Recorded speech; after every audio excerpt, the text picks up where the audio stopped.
Hi, everyone. Welcome to book club. Hello. So, super excited. Molly's back. Yeah, I'm excited to be back. Hello. Yeah, she was busy. What were you doing again? Going into Oh labor, having a gosh, baby. yeah, Yeah. had a baby and all that. Yeah. She's doing great. Cute. How old is she now? 3 months? Yeah, a little over 3 months now. So Wow. she's getting stronger and more vocal. It's fun. Very exciting. All right. So, who's here? Hi, Jamie Lynn. Hi, Marilyn. Hello. April. Jamie, are they having technical issues? We are not. We just we're here. Hey, Jason. Michael. Hey, Michael. Hi. So we have 4 giveaways for you tonight. Very exciting. And Molly even made this very pretty graphic. I don't even know. Can I share it? I'm not even good at I don't even know where the share button is.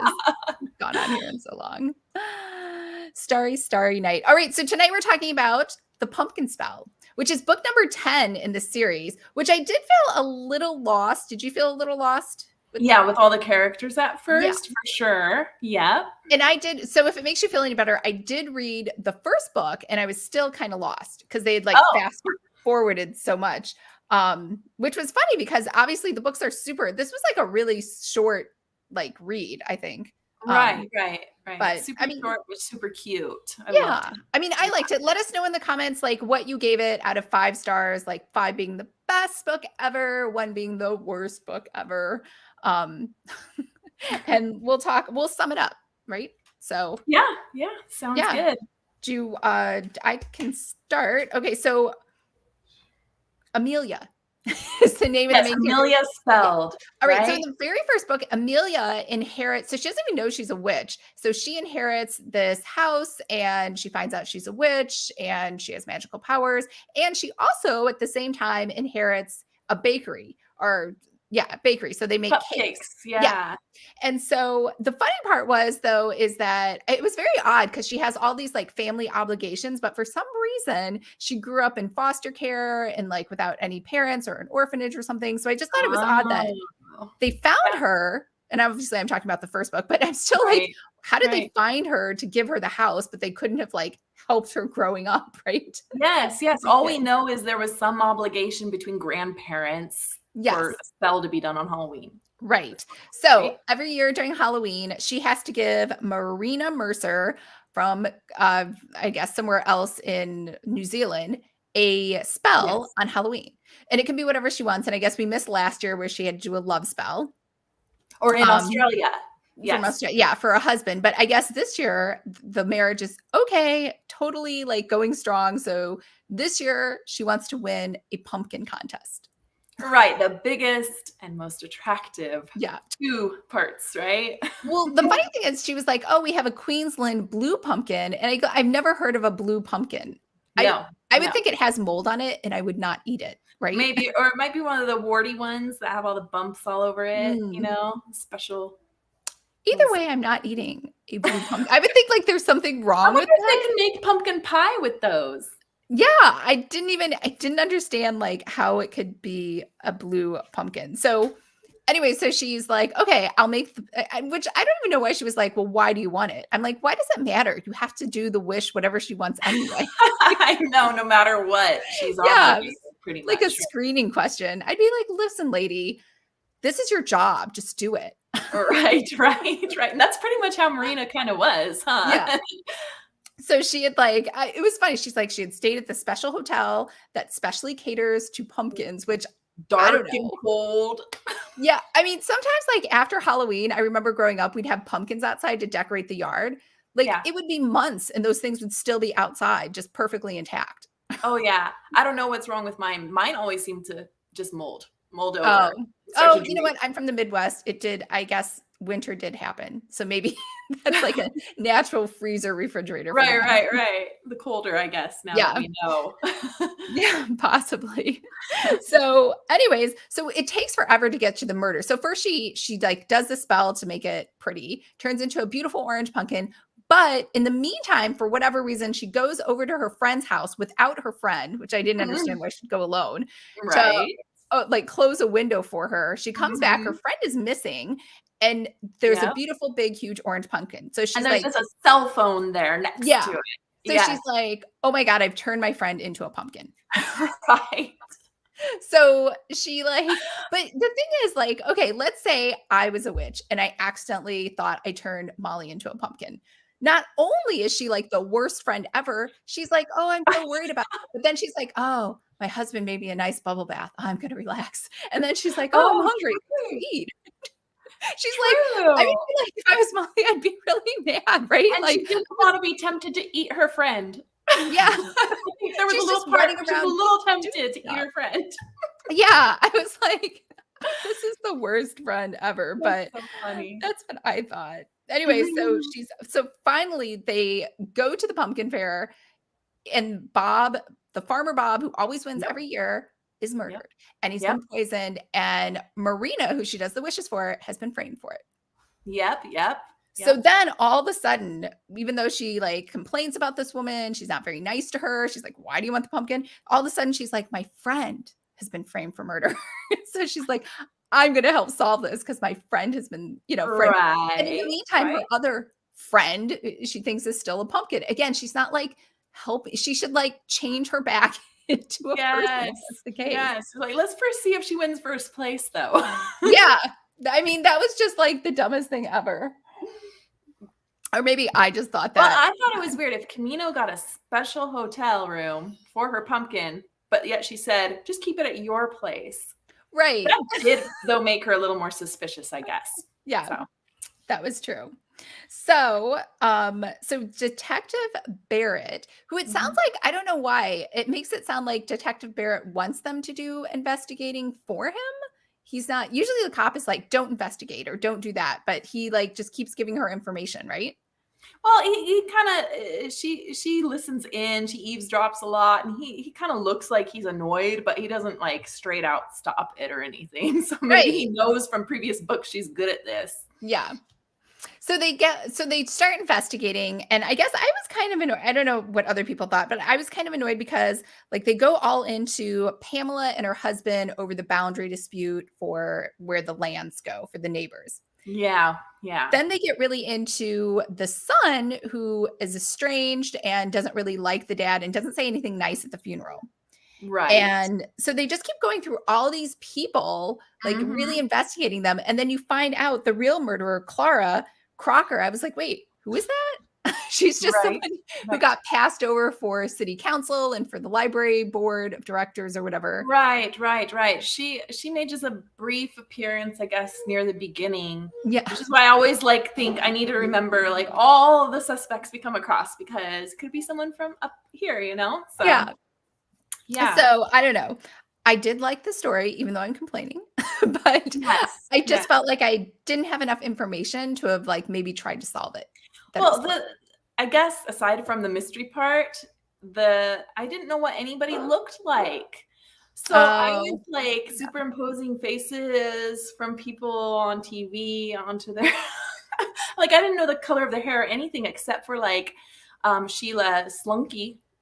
And Pamela, the one with the long blonde hair and stuff. Because I'm like, what does Amelia look like? Other than the onesies, what does Camino look like? Right. And I have a baby that, wears onesies. So I was like, oh, we don't call them onesies, but I can imagine these are for adults kind of similar, I guess.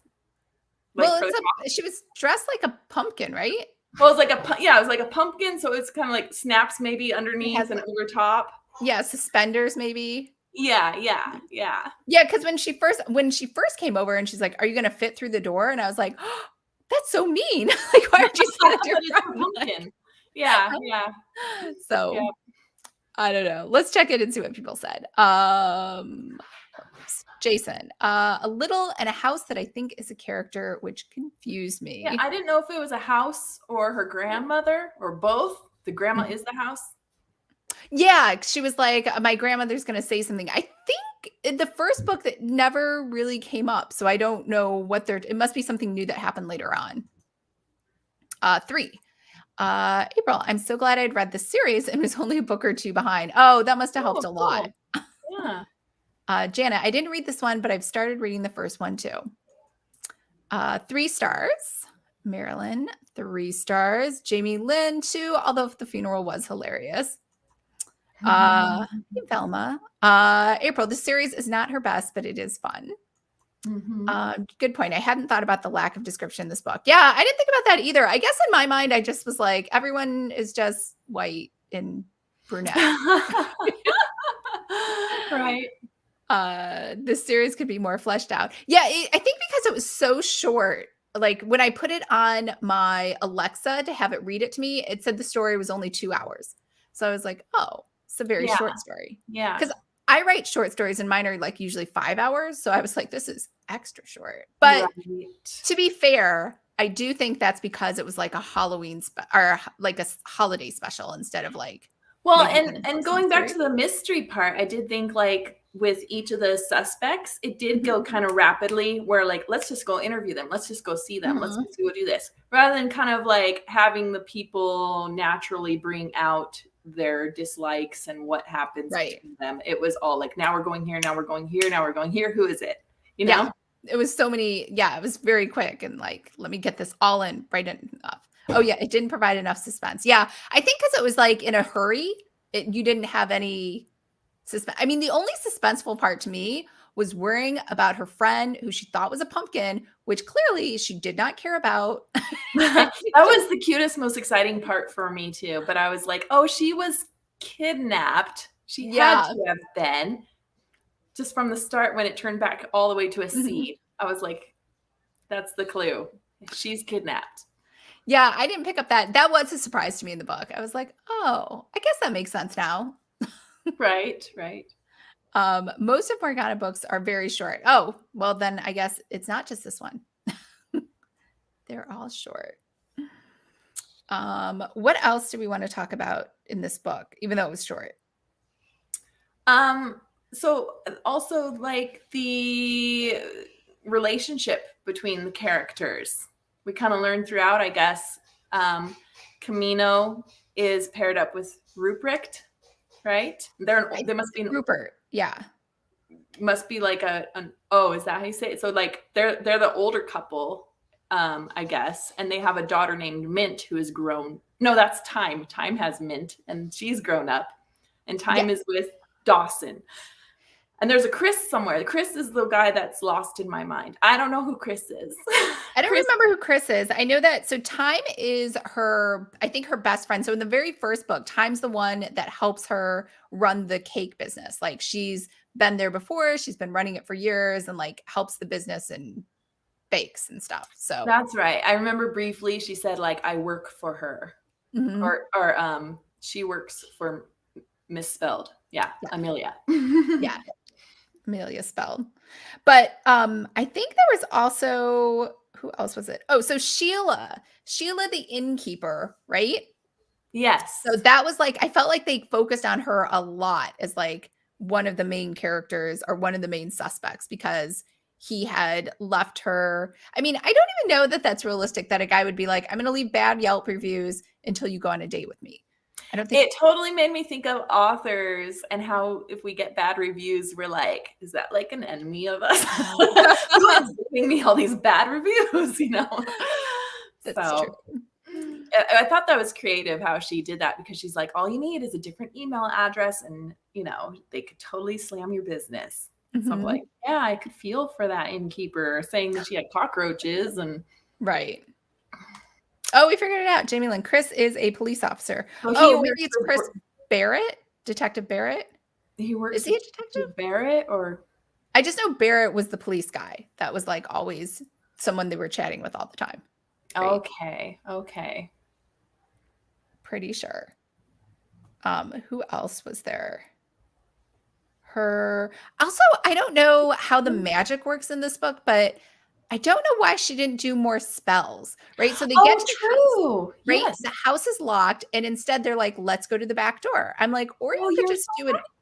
You didn't have to fall into a toilet, even though the toilet was kind of funny, you know, grabbing a chain and then flushing herself, I guess. I didn't really understand logistically because I thought she went in head first. I don't know how her feet ended up in the toilet. then she just kind of, I guess, her friend pushed her extra hard and she grabbed the chain and then she swung on it. So this must be a really strong chain. Right. I would think it would just like come out of the ceiling and just fall onto the Right. ground. And then her feet got stuck in the toilet and she flushed herself. Yeah. Jamie Lynn, Dawson's partner. I don't know who Dawson is. Dawson, Chris, and Barrett, right? Are there 3 police officers? Yeah, I was confused. I know Barrett for sure. And then Jamie's saying Chris is a police officer. And then I guess Chris is Dawson's Dawson's partner. So Dawson and Chris must be, so there must be 3 cops, I guess, in this very, very small town. Yes. Who else was there? I think that was it, right? That's everyone. I think so. And then you had all those, suspects in the church funeral stuff going on. But yeah, I don't know that I was a little disappointed, I guess, in when I thought it was cute, of course, and quirky that they had that mailbox meeting, right? Like, weird mailboxes. I didn't understand that. There was like an official award and inspector of mailboxes. Yes, I don't think this exists in the whole world, but in this book, it was kind of cute, right? But I was like, oh man, I really wanted them to find something more juicy from the air. William Willis, right? Willie Willis. Mm-hmm. So, but they just kind of said the same things as like, oh yeah, he was an awful person. So we just keep hearing from everybody, yeah, he's an awful person. Right. This guy that was killed. Very true. All right, so let's do some book giveaway. We have 4 books to give away. If I can, I want to share what do I want to do? I want people to see what we're doing. Can I share a slide? No. Can I share an extra camera? Can I share screen, a window, a tab? I don't know how to do it. Why is this so difficult for me? Here we go. Aha! It worked. Can you see it? Yep, looks great. All right, so we have 4 books to give away. Should we just go in order from left to right? Sure. Okay, 15 Minutes of Flame. Is that mine or yours? That's mine. Okay, that is paperback or audio? That's a paperback. It's a paperback. Okay, so I feel like we should just give it to the very first person that made a comment. Oh, was that the one that's read basically the whole series? That was Jamie Lynn. I think just for being, I feel like we should award people for showing up on time. Right. I'm going to write this down because we will never remember it, or I won't. Yeah, so Kristen said that she had a paperback and that's what she wanted to offer tonight. And so I believe she's signing it and she'll be sending it to you, Jamie Lynn. So that's pretty fun. Great. Do you want to put your email in the comments so they can just send it? Jamie Lynn can email you directly. Yeah. All right. Book number 2. So this one is mine from Berkeley. So Berkeley actually reached out and wanted to give books away to all of you. So awesome. Berkeley wanted to give paperbacks if you're in the US or ebooks if you are international. So A Book Club to Die For by Dorothy St. James. So why don't you pick a number between, I don't even know, 1 and 15? Okay. Let's do 13 because tomorrow is the 13th of October. Oh, okay. Here we go. 1, 2, 3, 4, 7, 8, 9, 10, 11, 12, 13. It's Marilyn Campbell. Yay. Okay. So Marilyn, do you live in the US or are you international? I guess it would be hard to be international because it's so late here, like in Pacific Standard Time. True. It would be super late in Europe. A Book Club to Die For. All right. Did Marilyn tell me? Yes, you do. Yay. All right. So drop me an email at Lisa at lisaseifert.com, and send me your mailing address. Send me your cell phone number too. Don't worry, I won't call you. It's just, I think when things get shipped out for whatever reason, they like having a cell phone number. Although I've never gotten a call from FedEx or UPS. Have you? No, I wonder if anybody has. That's kind of interesting, right? It seems like it would be helpful. The only people who ever call me is when I get food delivery. They're like, I can't find you. Where are you? Or scam likely. All right. Allie Plighters, It Came Upon a Midnight Shear. So this is the author of Knit or Die Trying. Allie Pleiter used to write romance, I think. That's everybody's fun background. Yeah, everyone's moving over into cozy. So there's probably like a good romance storyline in this book. I would think so. Yeah. Do you want to pick a number between, I don't even know, 16 and 30? Okay, 16 and 30. Okay, 26. 20? 26. 26. Okay. Can I do math? 13, 14, 15, 16, 17, 18, 19, 20, 21, 22, 23, 24, 25, 26. Jana Porter. Jana. Jana, are you in the US or are you in somewhere else? I wonder, is anybody here in the book club tonight from Australia or New Zealand? Because I was not familiar with any of these locations. Right. I mean, I found them interesting, but I was like, oh, I don't know where that would be. Allie Pleiter book. All right. Jana. Yes, Jana is in the US. Yay. Okay, so send me an email to lisa@lisaseifert.com with your mailing address and your phone number, and I will make sure to get it over to Berkeley. And then the last one, which one? Well, it's an audio. The Ghost. Yeah, The Ghost of Halloween Past. This is by Bobby Holmes, who I've had kind of a fun history with. Just we started writing years ago together, meeting around at the same time, and would chat here and there. So she has an audio book, and she'll give you a code to go and download this and listen to it. That's perfect. I think everybody here loves audiobooks. So do you want to pick a number again between, I don't even know, 1 and 15? Okay, let's do 4. Okay. Let's see. Where was I before? I don't remember. Where was Jana? She wrote the word giveaway. So 1, 2, 3, April. Teacher. Yay. All right. April, go ahead and send a email to Molly, and she will take care of your audiobook. Very exciting. All right, so let's go over these again. Jamie Lynn won a paperback of 15 Minutes of Flame. You're going to send a note to Molly. Marilyn Campbell won a Book to Die For, a paperback, and Jana Porter won a paperback of It Came Upon a Midnight Shear. So both Jana and Marilyn will send me your mailing address and phone number. And then April won the audiobook of The Ghost of Halloween Past, and you'll send an email to Molly. Sounds good. Yeah.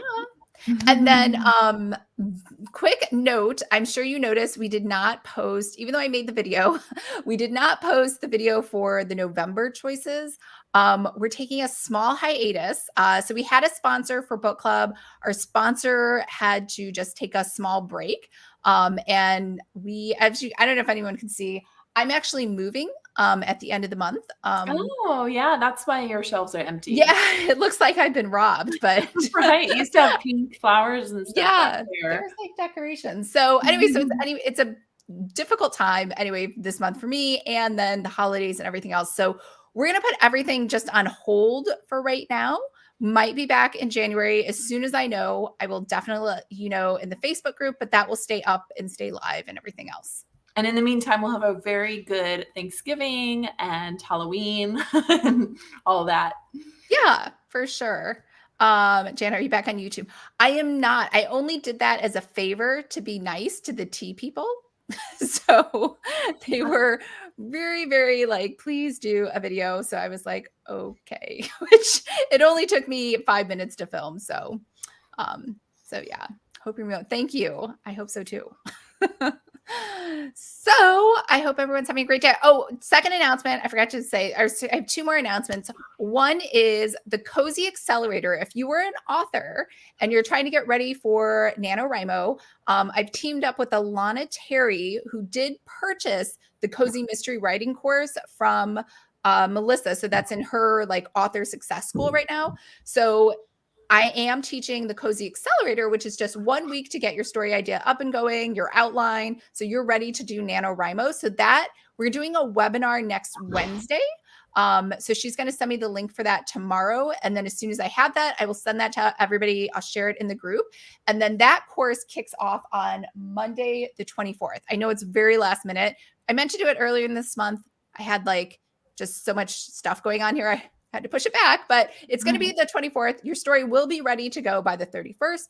And then you can hit NaNoWriMo going. And we're going to have some co-writing sessions. We'll have a Facebook group for November. So if you just need like a little bit more accountability and support for NaNoWriMo, specifically for Cozy Mystery Writers, I think this will be like perfect for you. So very super good. Yeah. And also, if you were like, I think Molly Burton is the coolest person ever with the greatest covers, she also has a course coming out later too. Yes. It's on cozycovercourse.com to put in your email to hear the latest news for when I'm going to be releasing the course very soon. Yep. Yeah. So that's all that we have. Did you put, maybe you can put something in the Facebook group, like a link for that. Yeah, we'll do that. Okay. So, but Molly and I will be in the Facebook group if you guys want to chat or talk about books. And otherwise, we will talk to you hopefully in 2023. Sounds good. Bye, guys. Bye, everyone.